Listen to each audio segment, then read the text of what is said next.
Perkenalkan, nama saya Melza Oktavianti dengan NIM 2214090006 dari Universitas Imam Bonjol Padang atau disingkat dengan UIN IB. Di sini saya akan menjelaskan atau mempresentasikan kepada teman-teman semua tentang nilai budaya Minangkabau pada sastra dan pantun sebagai sumber belajar pendidikan IPS di SMPN 2 Lembah Gumanti Alahan Panjang. Kita lihat penjelasannya.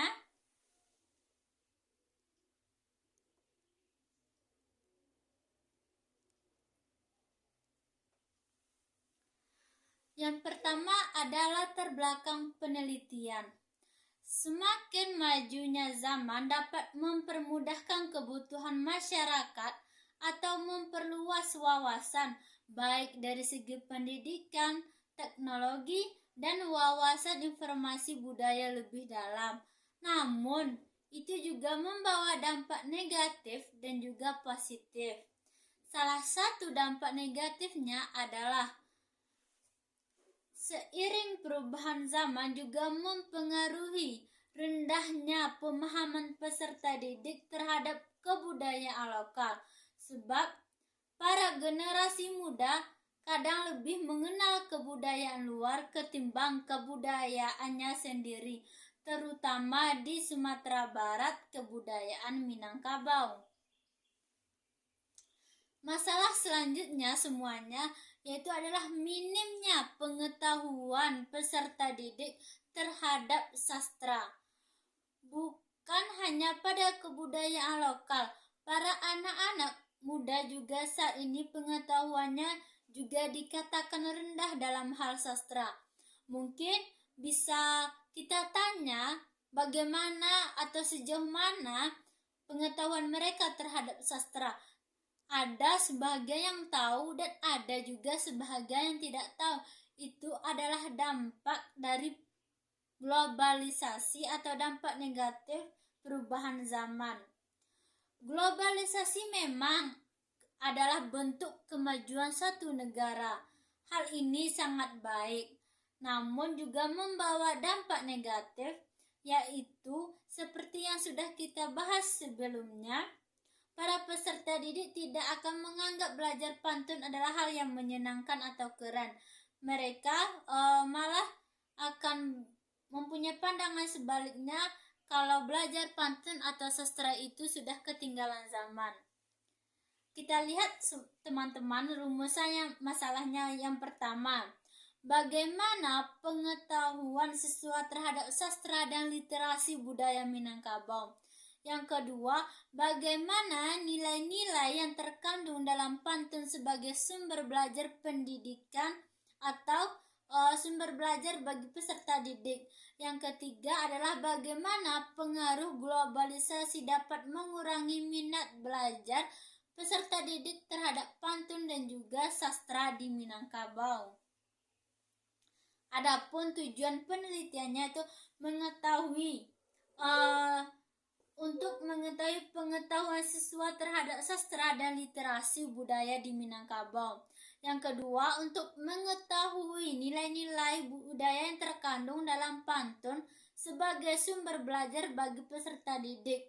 Yang ketiga, untuk mengetahui pengaruh globalisasi dapat mengurangi minat belajar peserta didik terhadap pantun dan juga sastra di Minangkabau.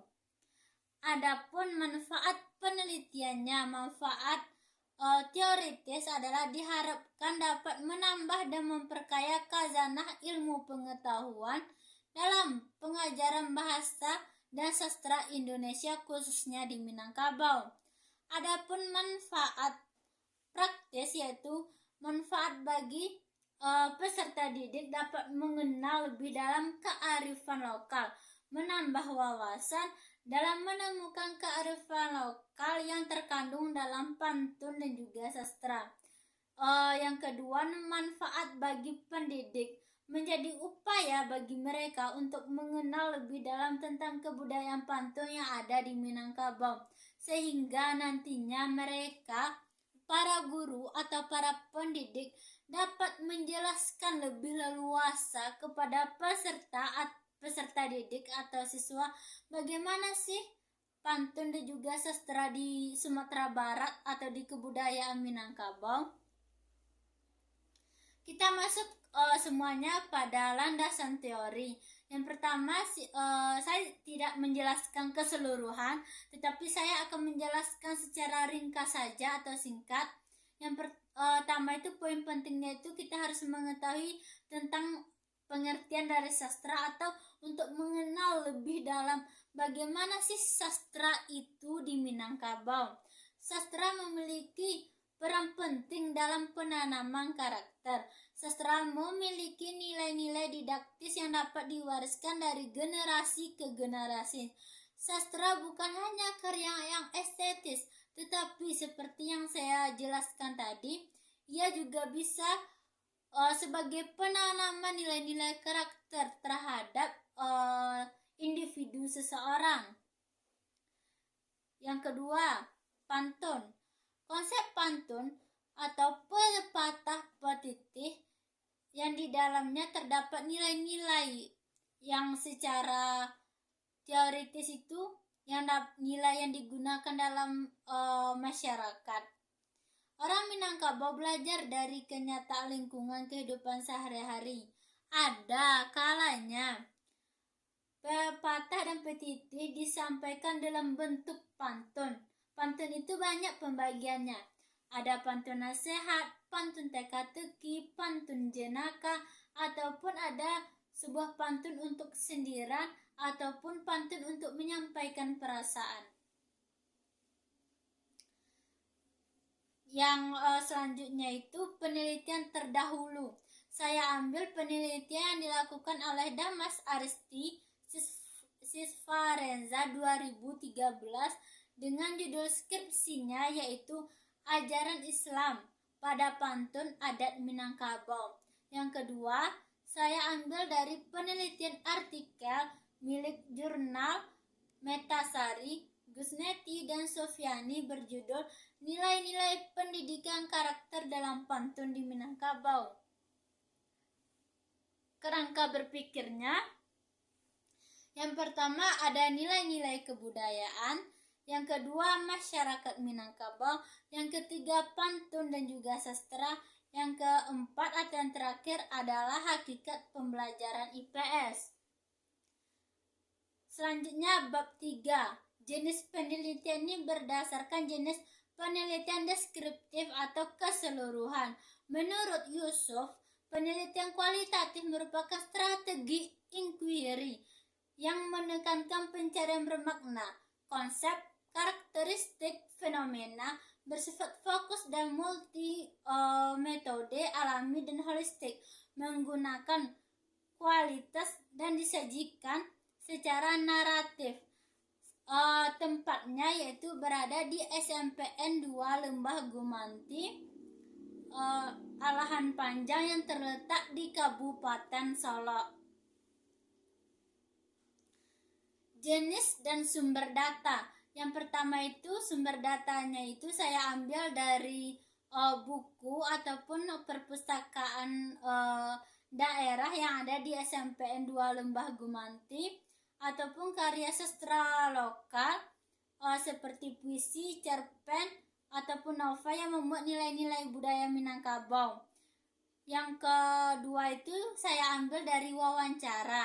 Pertama saya mewawancarai peserta didik, yang kedua saya mewawancarai guru atau para pendidik, yang ketiga saya juga mewawancarai masyarakat yang ada di sekitar SMPN 2 Lembah Gumanti untuk mendapatkan hasil yang lebih akurat dan juga keseluruhan.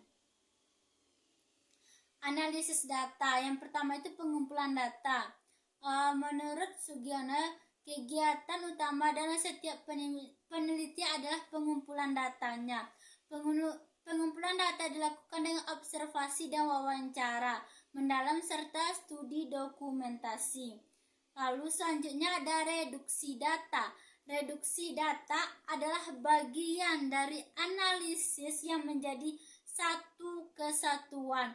Keberadaan reduksi data adalah untuk mempertajam, memilih, memfokuskan, dan membuang data yang tidak diperlukan sehingga didapat suatu data yang sempurna dan dapat digunakan untuk penelitian tentunya.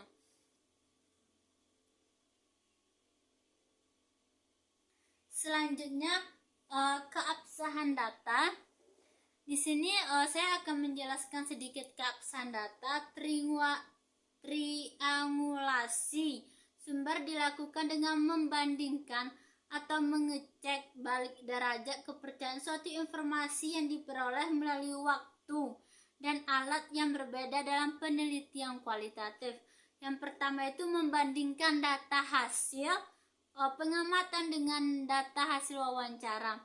Yang kedua, membandingkan hasil wawancara dengan isi suatu dokumen yang berkaitan.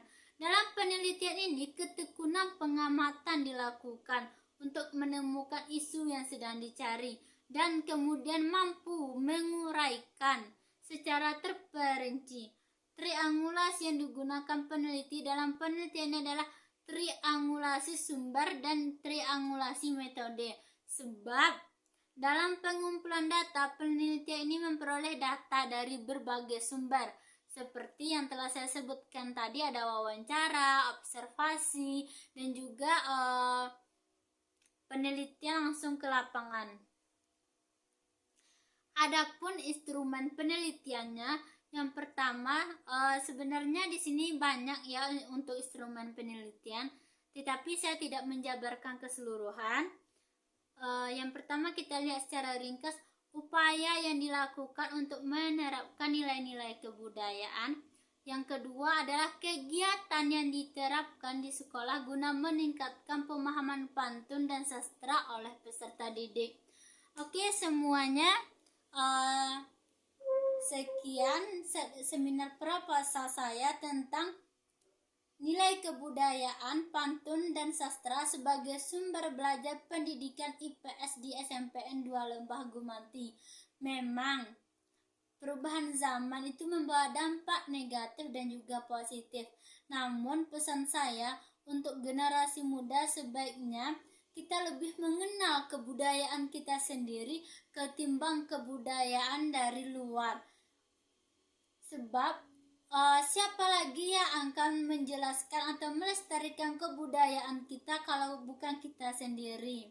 Sebab seperti kata pepatah, orang Minangkabau baraja ka alam, atau alam tak kambang menjadi guru. Cukup sekian presentasi saya. Mohon maaf bila ada kesalahan.